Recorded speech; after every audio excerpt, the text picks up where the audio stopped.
Hi, I'm Gail Hoffman from Redington Beach, Florida, and on behalf of Expert Village, I am going to make for you a Baked Alaska.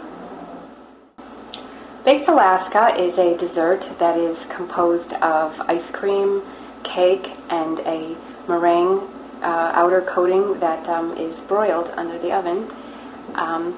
It is a concept that was originated by the Chinese, actually, the concept of wrapping ice cream and baking it, and they used pastry instead of the meringue. And in the early 1800s, a physicist by the name of Thomson, he discovered that egg whites actually insulated the ice cream better, and so from then on it became popular to use the meringue coating instead of the pastry.